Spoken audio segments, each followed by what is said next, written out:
welcome back everybody after a short little break. Alhamdulillah. Come a bit closer then. I think all the way back there. Okay, good. So, Salam Alaikums. Can anyone remember what we did last time?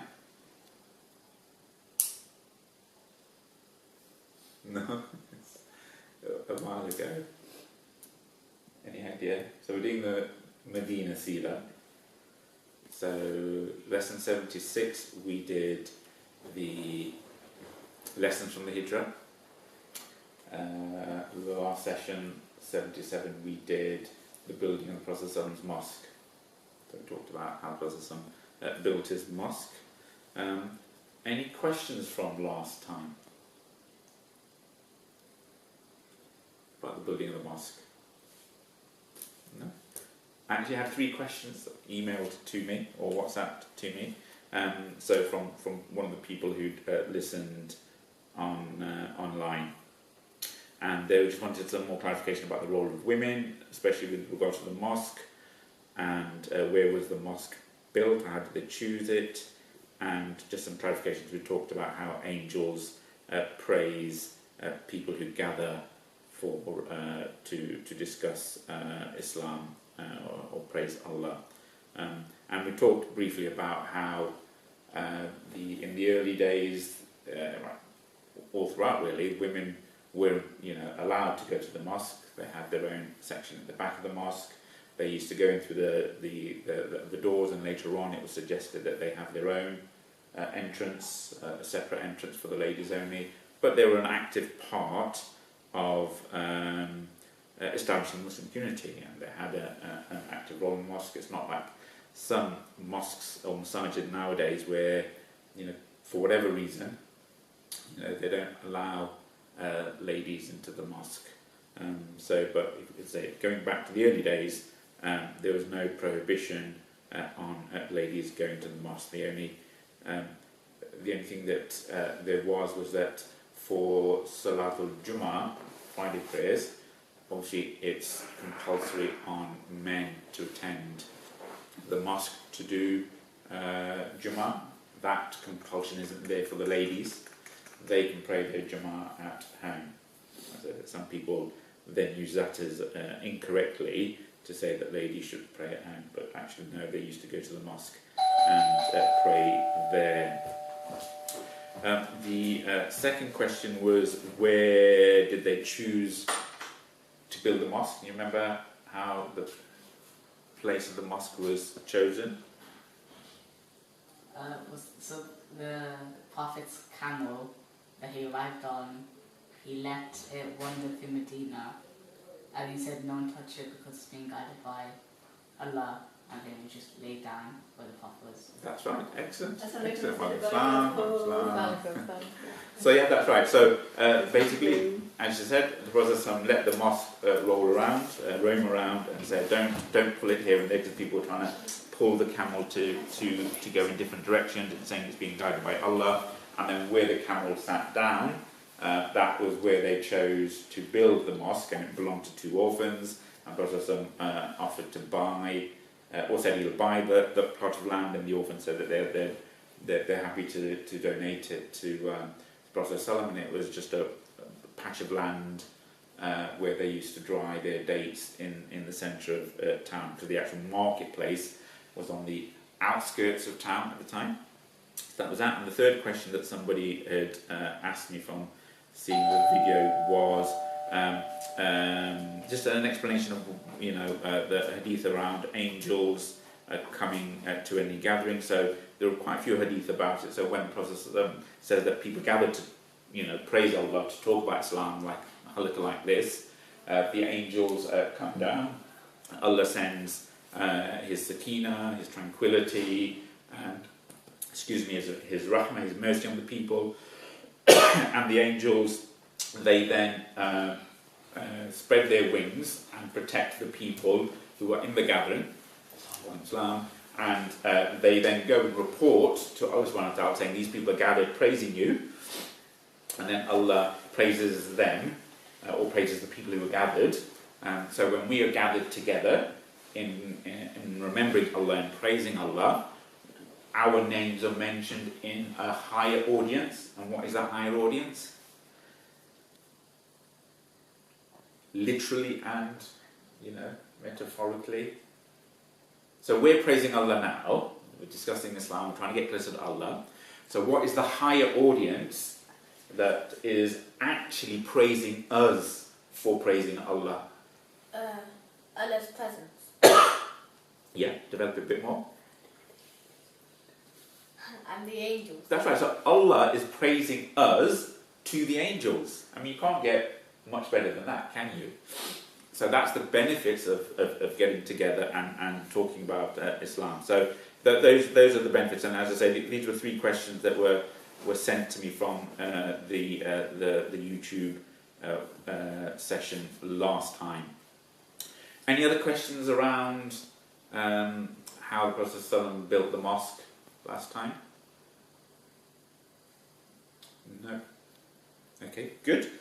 So, inshallah, just moving on, I want to talk about the next aspects, which we talked about some of the major things. It was the first major thing the Prophet ﷺ did when he entered into Medina was to build the mosque. So he started construction of the mosque, and that's what we talked about last time, how they all built the mosque, the structure of the mosque, what it was covered with, what the floor was made out of. What was the floor made out of the mosque? Marble. Good guess. Not at the time of the Prophet ﷺ. Tile. Another good guess, but not at the time of the Prophet ﷺ. Stone. Really good guess. So stone, but not at the time of the Prophet ﷺ. Hard and sand. Just sand, yeah. It was just a sandy floor. And then there's a hadith about when it would rain and the Prophet ﷺ would do sajda, he would have mud on his forehead. So very basic. Mud bricks as well. And we talked about how they, how different people did different roles in building the actual mosque. And then the Prophet ﷺ, we talked about how he built his house attached to the mosque. So he had 2 houses or 2 rooms that were attached to the mosque. Who did they belong to? Him and his wife. Okay, so which one was his? The one on the right. Huh? So at this point in time, Prophet he's entered into Medina.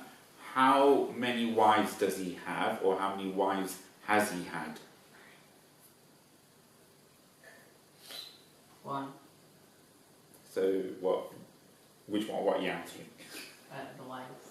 So you've got 1 wife at the moment, or you had 1 wife? Yeah.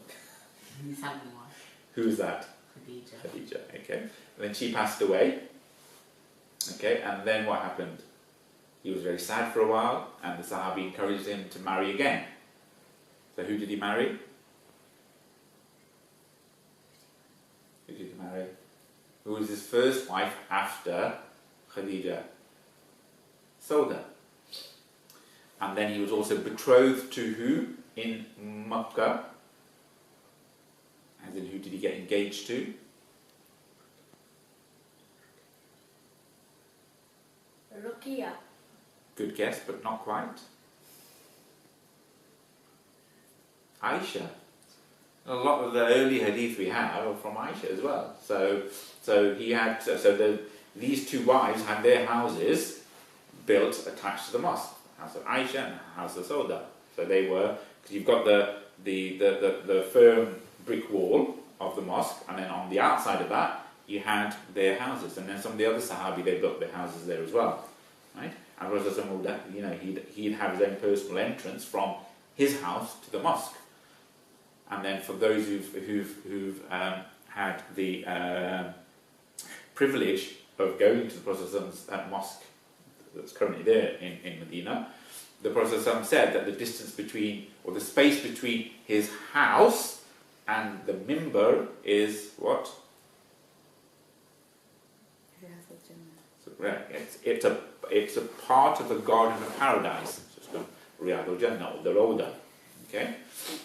And it's from from Aisha's house to his mimbar, which is it's that section there which they the Ottomans then put a green carpet just to signify that as the special place which the current regime have kept. Okay, so that's so we talked about that last time. So building the mosque was the first thing. And we know that when he did the Hijra, he came to Quba, again, the very first thing he did was to build or start building the mosque in Quba.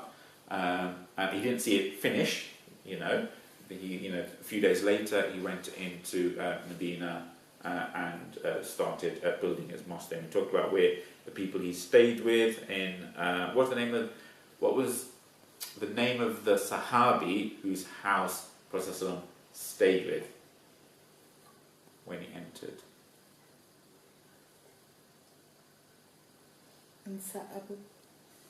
Ansari. Yeah, Abu Ayyub al-Ansari, that's right. Okay.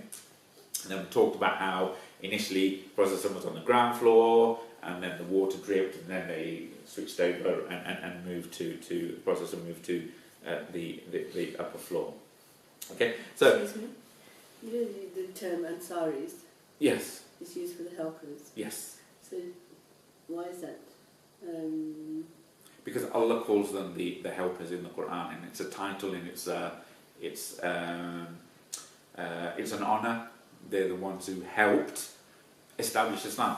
So the Muhajir are the ones who emigrated for the sake of Islam, and the Ansaris, the helpers, are those that helped and supported the Prophet and the Muhajir in settling down. We'll talk about that in this session. Is that the first person who helped him in Medina? Well, it's a title. Oh, okay. So he was Abu Ayyub, Okay. that is his kunya, And and then he's given the title Al-Ansari. He is the helper, so that's how they started, and of the Ansar there are two main tribes, right? Who are the two main tribes within the Ansar? The Aus and the Khazraj. That's right. Okay. Which tribe are the majority of the Muhajir from? From the Quraysh. Okay. But when they all get to Medina, what the Prophet ﷺ is doing, he's trying to, and we talked about this before, he's trying to build a new society. He's fashioning a brand new way of working. Right? It's really a revolutionary idea, a revolutionary concept, and we'll talk about the idea of setting up a constitution. Right? Again, hardly ever been done before, a written constitution. So the Prophet ﷺ, he's setting up a brand new society, and we talked before. We've got Prophet ﷺ's approach of how to change Medina. I mean, do you remember that we talked about? You might not have come. Were you here when we did that? it's on the website. Yeah, it's on the website. So we talked about the different things. So there's the internal challenges that the Prophet ﷺ faced. There's the external challenges, and then there's the thing around, setting up a brand new vision of what the society is going to be like. Part of the vision is building the mosque. Part of the vision is establishing this thing called Brotherhood. Okay, and we'll talk about that in greater detail. The other main aspect was setting up a written constitution that governs the relationships between people.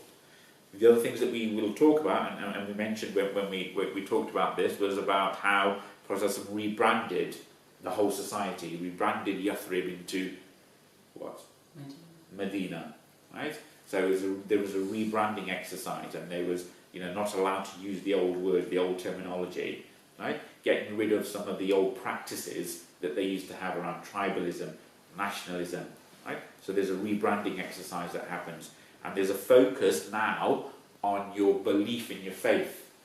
Focus is not on what tribe you're from, how rich you are, how poor you are. The focus of interaction, and this goes back to the Brotherhood, is around what is your belief in your faith.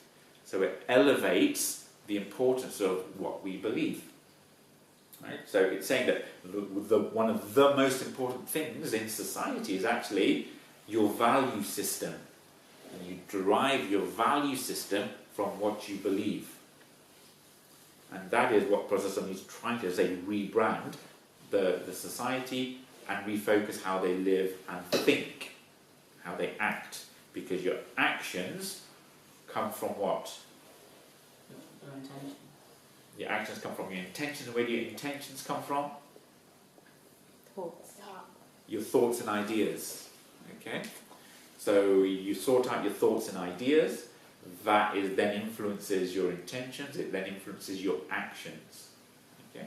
So the Prophet is aware of this, and that's how he's trying to form a new society. And inshallah, we'll also talk about things around citizenship, how we set up the economic system, ethics, self-sufficiency, and this whole process around change management, how he changed society from being one of non-Islam, right, Darul Kufr, the land of Kufr, to one of being Darul Islam, and how he took people along with him in that journey, right, of changing people, presenting a new vision.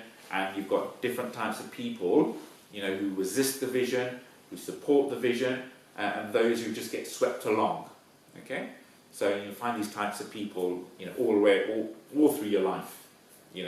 People who will, when you come with a new idea or better way of doing things, there'll be those who will support you, those that give you the benefit of the doubt, those that will just see how it goes. They're not really bothered either way. And there'll be those who will actively work against you. Okay, and there are different sort of management speaking to how people refer to them. Okay, but we got all of those people in Medina, right? Those who actively worked against the Prophet. We'll talk about that later on, because they were more prominent later on in terms of the hypocrites, right? But the majority of society was, let's just see how it goes. This is a Naya city society. Let's try and make it work. Okay, and there were those people who were at the forefront, or the early adopters, who really pushed forward and supported the Prophet in making these changes.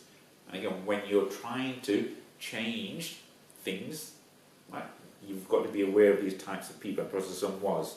Then we will talk, inshallah, again about internal and external aspects of what happened in Medina. But the next major thing, as I say, to talk about, which we'll probably talk about today and next week, inshallah, is around this concept of brotherhood. Okay, why is brotherhood important? We will talk about brotherhood in Islam. Why is it important? Because it's like a new aspect of Islam that brought people closer together. Okay. How does it bring people closer together? Isn't it supposed to? Because your family is like one of the strongest ideas in Medina, and family in the tribe. And then making someone part of that bond strengthens everybody else in Islam. Okay. Close together. Good. Any other ideas why brotherhood is important?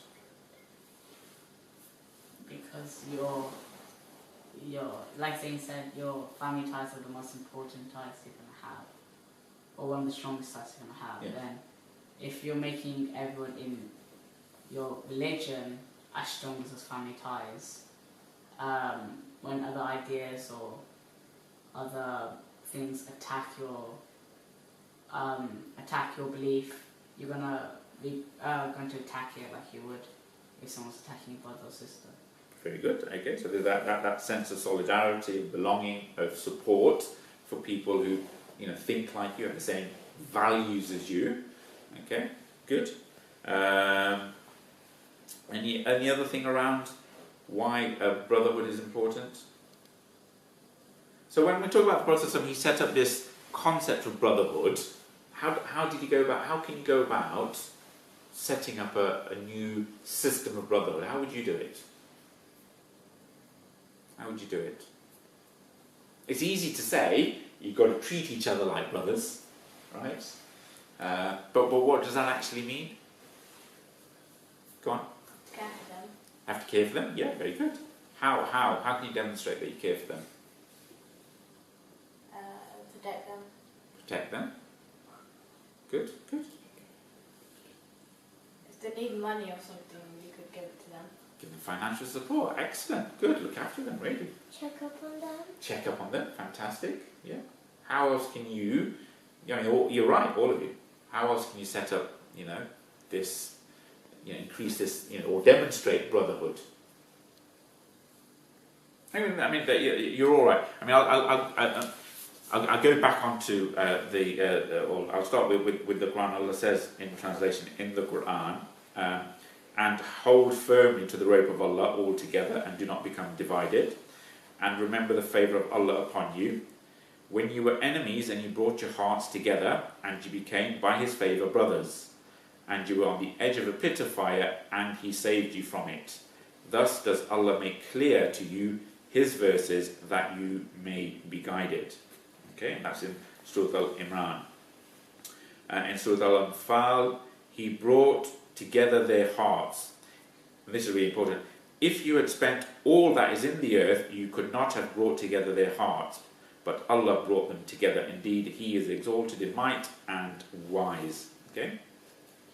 In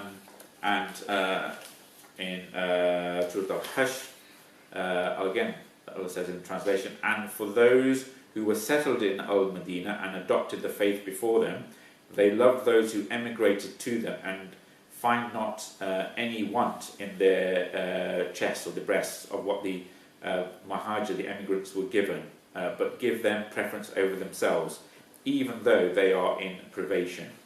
And whoever is protected from the stinginess of his soul, it is those who will be successful. Where Allah is basically saying that the Ansar supported the Muhajir, alhamdulillah, so much so that they would support them and they didn't find anything in their hearts against it. Okay? So they're giving to the Ansar. So the Ansar are giving to the Muhajir without feeling bad about giving them their things. Sometimes giving them half their wealth. Okay? And Allah's praising that. Okay? And often they would treat the Muhajir, the refugees, the people who have just come in, better than they treat themselves. Okay? And Allah's praising that, even though they are in a desperate situation themselves. Okay? And so it's really important that Allah is talking about how even if we were to spend everything, right, we can't guarantee that you can bring people's hearts together. We need to make dua. We need to ask Allah to melt our hearts, make us brothers, keep us together. Allah facilitates that in the best way He can for us, in terms of setting up the rules and regulations. And the way He sort of sets up the society for us, it's to facilitate this growing of this bond of brotherhood.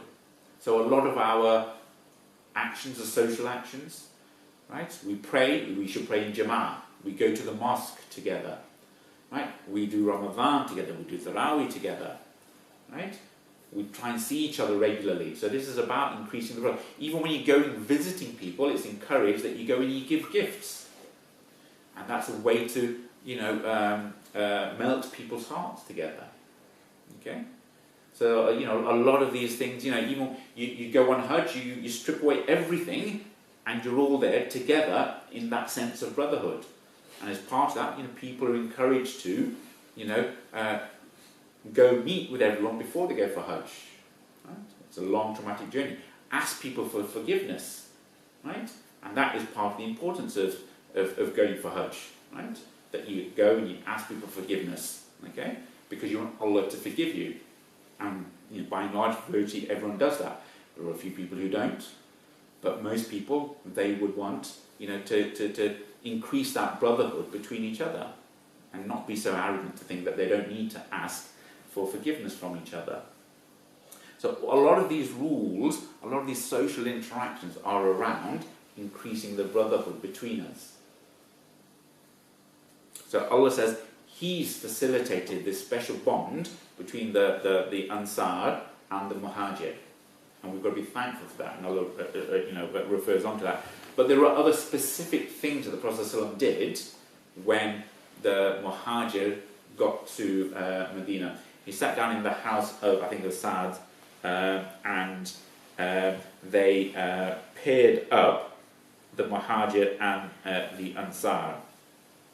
So what that basically means is that because we talked before about the people who left Makkah had literally given up virtually everything. They'd left their houses, people had taken over their houses. Many of them had left their wealth, right? Even those, we talked about some of the, Suhaib Rumi, right, who had his wealth buried, and they chased after him, and that he had to give up all his wealth that he buried in a secret place, right? And he came crawling on his hands and knees to Quba, and he met Prophet there. Okay, so they'd given up everything, and literally they had nothing when they arrived in Medina.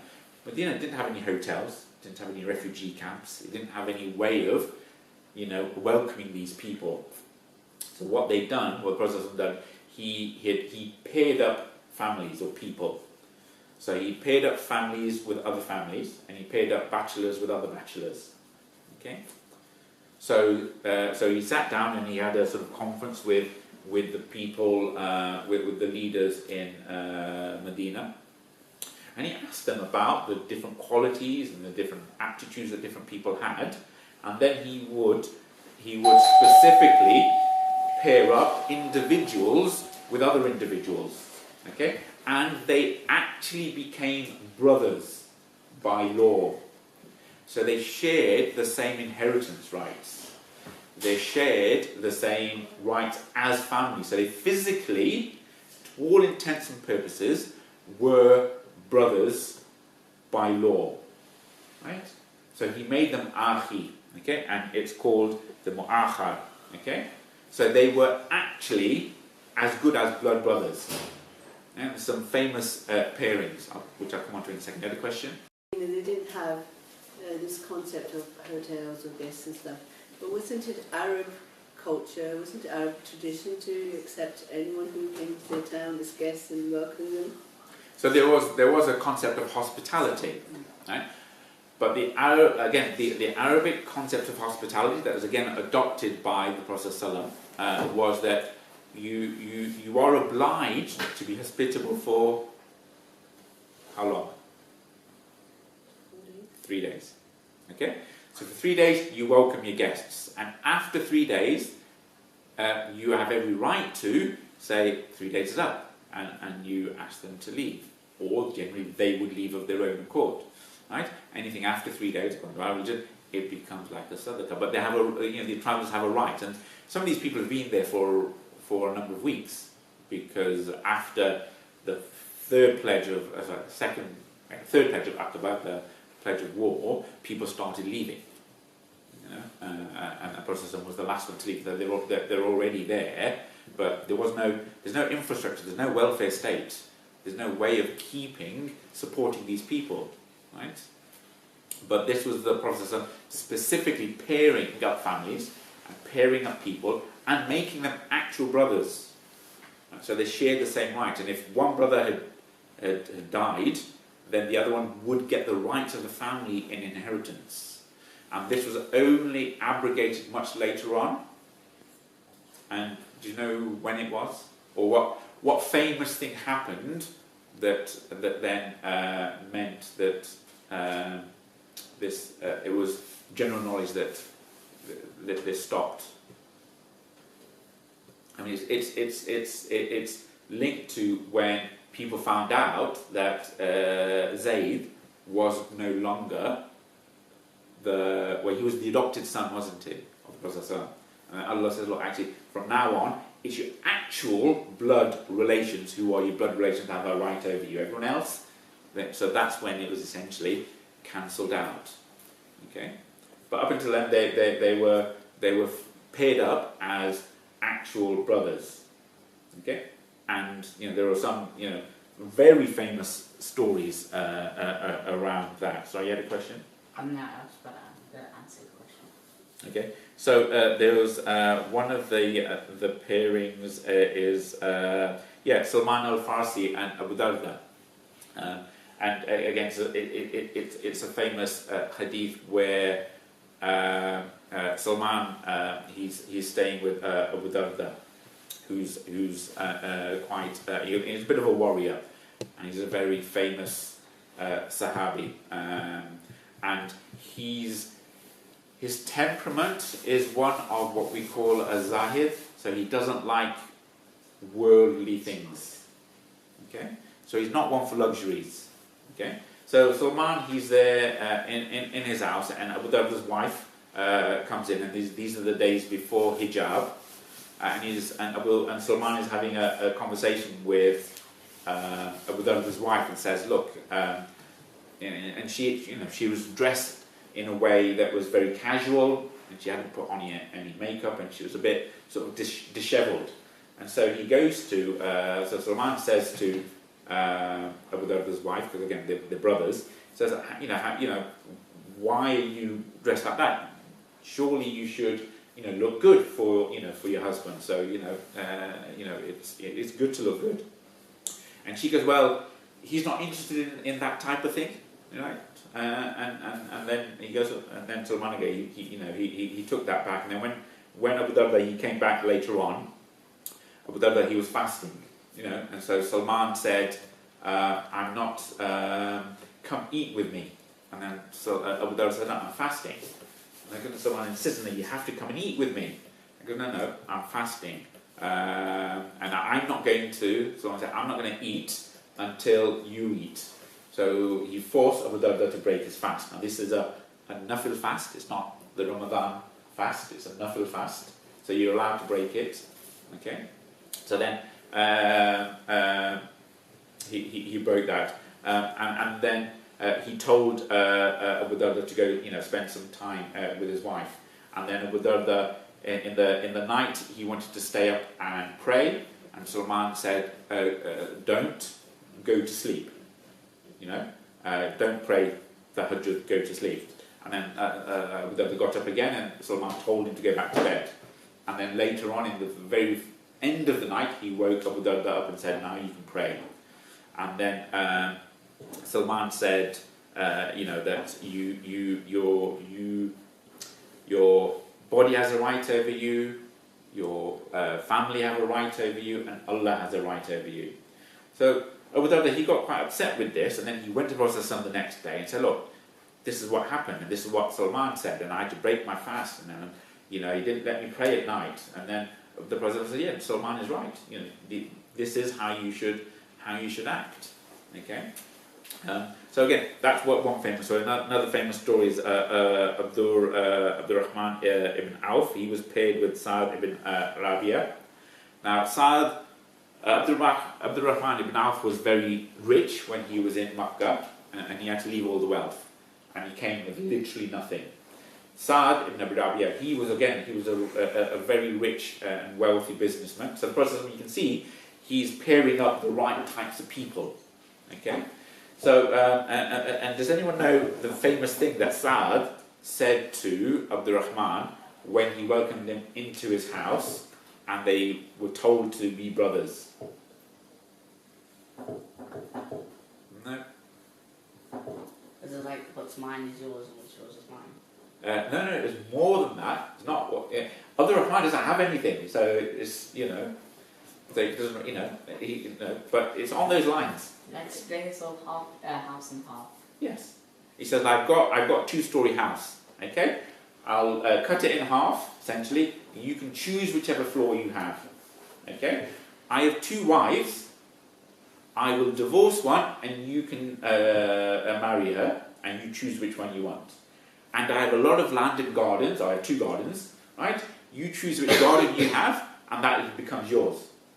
Literally, I will give half of everything that I have to you, right? And you can choose which half you want, right? What was Abdurrahman's reply to that? And this is Abdurrahman ibn Auf, who's one of the 10 who was guaranteed Jannah during his lifetime. So we know he's a really good character. Did he take all the worst decision, like the worst wife and the worst half? He could have done that. No, that's a good one. Yes. Yep. Good. No, but he didn't. But that's a good guess. What else? What do you think he said? What would you do in that situation? You come with nothing to a new city, and you're staying with someone who they've made you their brother, and they said, "Fine, you can have half the house. Choose which rooms you want. Choose which toys you want. Right? Choose which car you want. Right? And I'll split the garden in 2. You can have, or there's a front garden, there's a back garden. Choose you can have the front or the back. It's up to you." What would your response be?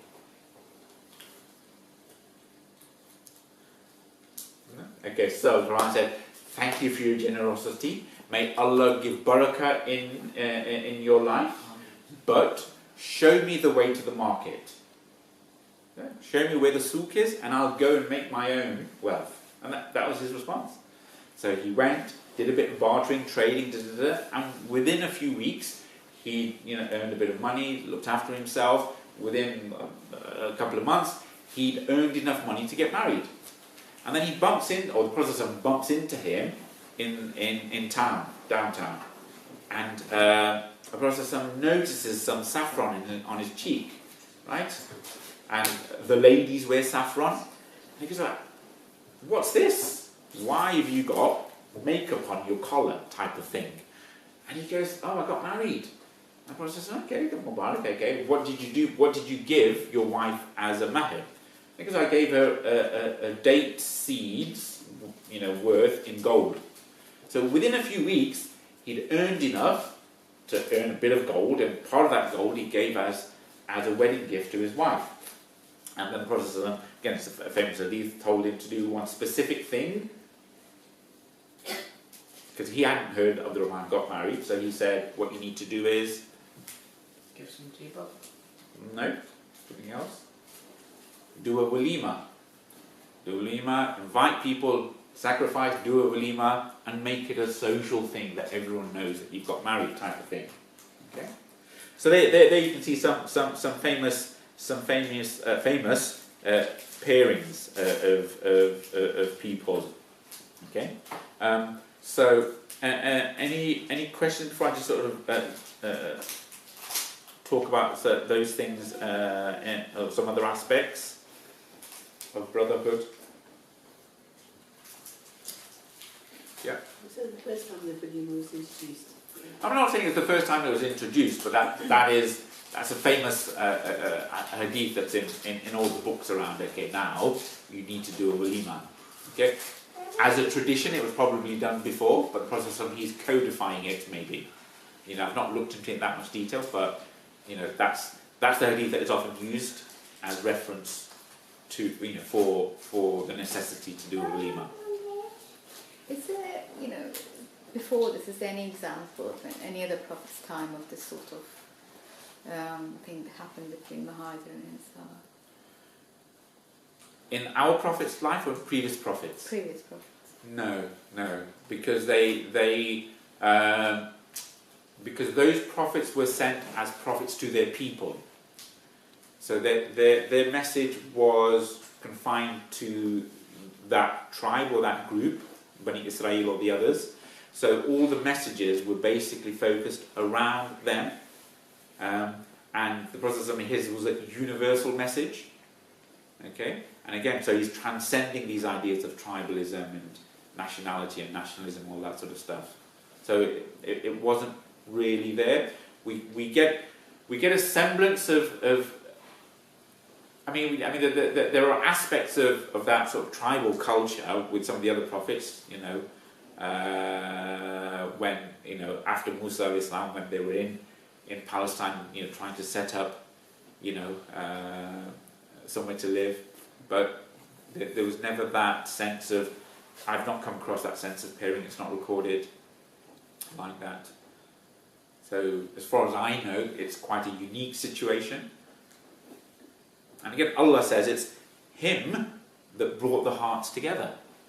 Yes, even if the Prophet was to spend all his wealth, he could not have brought the Aus and the Khazraj together. He could not have brought the Ansar and the Muhajir together. This was a blessing and a mercy from Allah for us, and it helped establish Islam. But again, it's really important that we have this concept of brotherhood, right? And that we do everything that we can to bring us together, bring people together, not to cause fitna and divide people. It's holding on to the rope of Allah, trying to be one ummah, one community. So the whole concept and idea just is revolving around this relationship between us based on our faith, our deen, our values, our belief in Allah, not where you were born, what's the colour of your skin, those things. What's your caste, what's your tribe? Those things aren't important. If it was such an important concept that we focus on some pairings, where you went into Hijra and went into another town. Why is this tradition, or this sunnah, not happening today? We have so many people who are refugees, so many people who are homeless, etc. Why is it that the Muslim Brotherhood or the Muslim cannot do that now? Good question. So why can't we nowadays have this same idea of brotherhood and looking after each other? It's because we have a blind spot for those things. Now, the specific pairing in a legal term was instituted by Prophet ﷺ and was abrogated in the Quran. But the concept of looking after your brother, of welfare and support is there. And you look at all of the things Prophet ﷺ did, people and the way they lived their life in Medina, the Sahabi, the Tabi'in, it was about supporting and welfare. So we should take those aspects and bring them into our life today, absolutely. So when there are new Muslims, right, it's not a question that someone becomes a Muslim, and we've all been there, everyone gathers round, they're on the microphone, they do the shahada, everyone does takbir, all the people go up and they welcome them, they hug them, they kiss them, welcome to the faith, and then they all leave, and then they're left alone. We should have systems whereby, even with the new converts, right, we pair them up. So they may not necessarily have to live in the same house, but they have their mentors or their buddies that can support them in Islam, show them how to pray, what is important, right? So the lady converts have ladies that they can refer to, slot into those communities, the brothers and their own and families mix with them. So we should be having that. We should be developing this welfare system. The problem now is we don't have a society that is focused on Islam, and there's nowhere in the world where Islam is practiced as a state. So we can't see the practical implementation of Islam where they would do what they can to support the poor people and to sort of banish poverty and to bring up the life of people, share the wealth. We're not privy to those things because, of geopolitics. But absolutely, as individuals, we should try to do that. And the Prophet, he encourages charity. It's one of the 5 pillars, right? And do as much sadaqah as you can. So it's part of our DNA, it's the part of what it is to be a Muslim, but we don't do it, and we don't do it effectively. But if we were to look and study the life of Prophet and what he did, the importance he gave to it, that's what you do. And again, when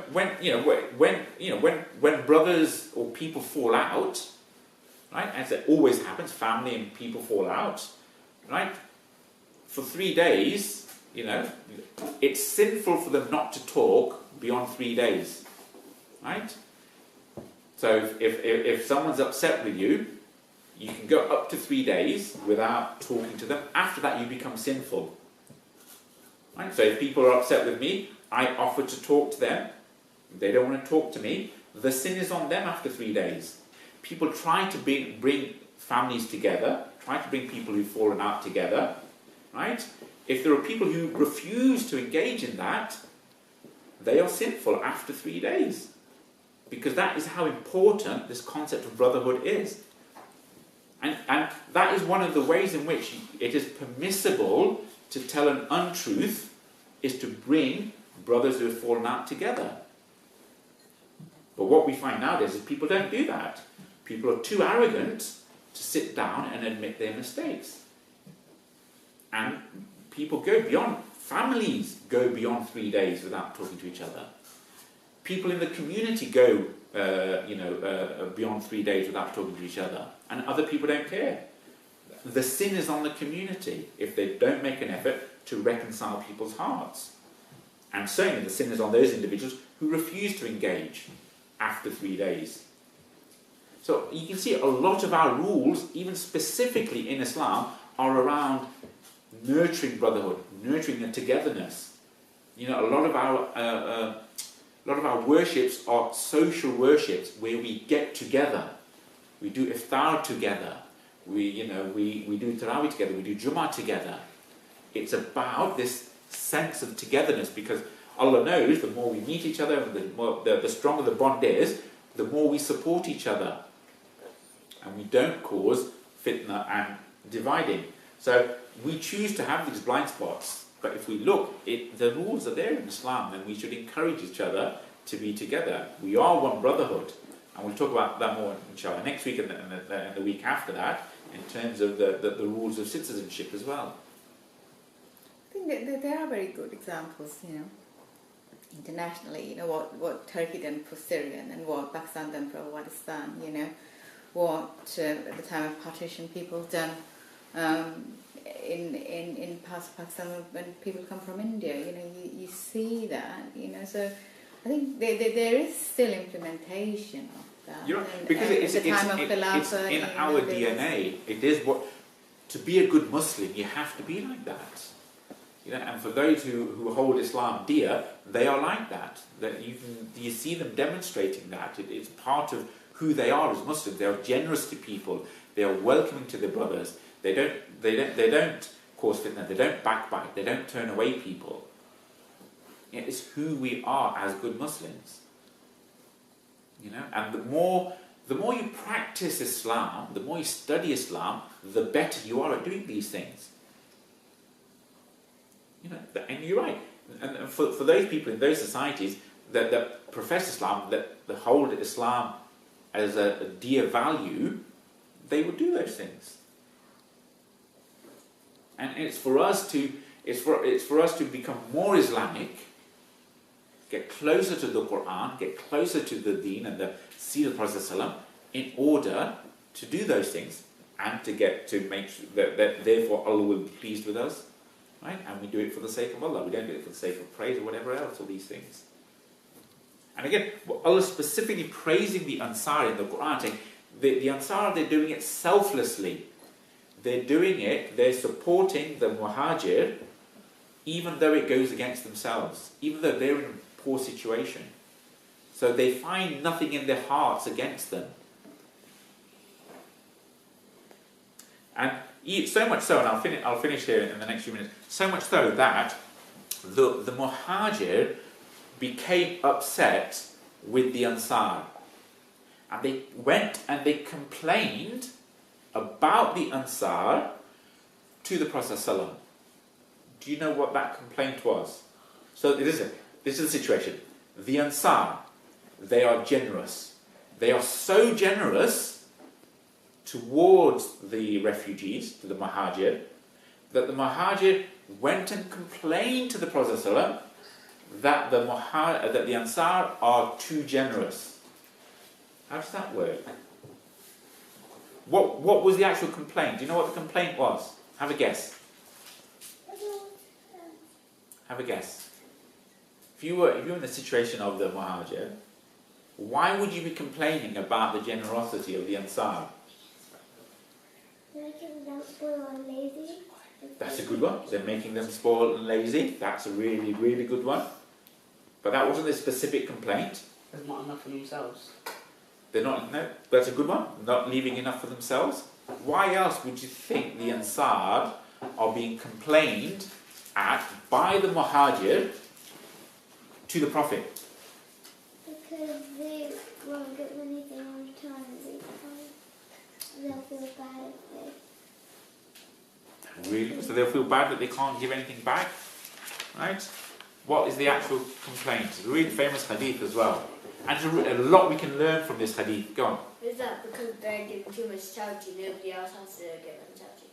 Really good one. So they're giving a lot of charity. Fantastic. Okay? So it's along those lines. Well done, Ibrahim. It's along those lines. So the Ansar helped the Muhajir so much that the Muhajir went to the Prophet ﷺ and they were worried and they complained about this. So they went to the Prophet ﷺ and they said, "O Messenger of Allah, we have never seen a group of people like this." Okay? So again, this is the complaint. Okay? We have never seen a group of people like this. Okay? They share everything with us equally in times of difficulty and are generous with us in times of ease.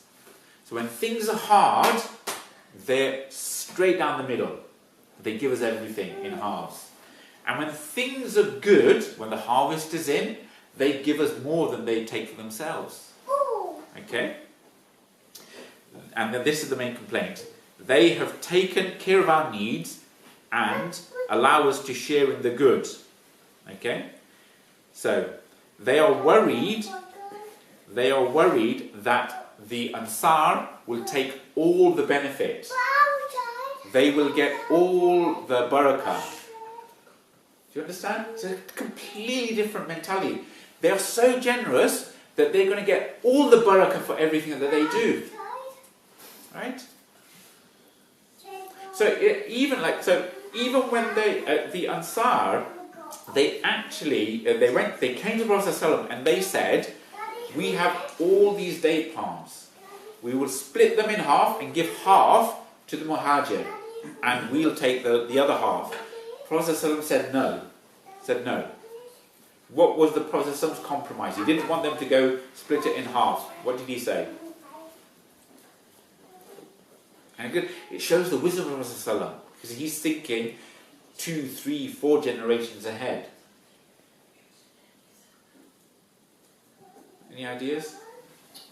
So generous offer from the Ansar. We'll give half of all our wealth, our farms to the Muhajir. And they can take half. And the Prophet says, no, okay. Well, you keep hold of your wealth, let the Muhajir work for you. Okay? And then you give them, and then you pay them. Okay? But what actually happened was, again, so that he knows that a few generations down the line, the children of the Ansar aren't going to say, you took half of our wealth. No. You keep your orchards, your date palms, let them work for you and you pay them fairly. Okay? But what actually happened was, the Ansar, they had the date palms, and they would do the work themselves. Right? So they actually do their own work. Right? So this is the complaint. So look, they've got that. They do all the work themselves, and then they give us all the benefit, and we think they're going to get all the barakah. Right? So how did the Prophet ﷺ, and this is what we need to learn, how did the Prophet ﷺ change that mentality? Because they're not going to change the way the Ansar work. The Ansar are just generous to the core. So what can the Muhajir do to counterbalance that generosity? Because they don't have the money, they don't have the wealth, they don't have the resources. They do dua for them. Do dua for them. That's half of it. You're right. So half is do dua for them. What's the other half? Really important for all of us. Pray for them. That's the making dua for them. You're right. Yeah. So what is the other half of doing dua? Prophet he replied that they will not get your reward as long as you praise them, you give thanks to them, and you make dua for them. Two really important concepts. They're doing all of this stuff, and if you want your share of the barakah and the reward from Allah, you need to praise them, thank them, and also do dua for them. And in our lives, we need to incorporate that. We need to be thankful for those people around us, and we need to make dua for those people who benefited us. And because of that, Allah will be, will give us the benefit of that as well. And if we can't be thankful, to other people, how will we be thankful to Allah? Yeah? So it's a completely different way of thinking. So if you want to share in things, you need to do two. What I just said? What are the two important things? Praise them. Praise and thank them, yes, and Do dua do dua for for them. them. You want to help other people and therefore help yourself. You praise them, you thank them, and you do dua for them. Yeah? So these are really important, fundamental aspects of how we should live our life. Okay? So this is to do about, and we'll talk more about this sort of bond of brotherhood next time. Any other questions on that? Any other questions? Any other questions? No? Okay. Good. So we'll finish off there, inshallah. Okay. And so inshallah we'll try and get this uploaded, and you can share it with other people. I'm sure you don't want to watch it all over again, but again, feel free to share it. And inshallah, as some of you know, inshallah, there'll be for the next a few weeks we'll be having a study circle like this, but in future we'll probably just do it online, and you're welcome to view it on YouTube or whatever format. And do send in your questions. As I say, we talked about at the beginning, we opened up with some questions that people had sent me before and about the previous video.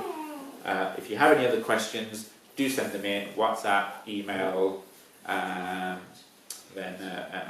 we'll discuss it at the beginning of the next session. So we'll finish there, inshallah. Bismillah. إن الإنسان لفي خسر إلا الذين آمنوا وعملوا الصالحات وتواصوا بالحق وتواصوا بالصبر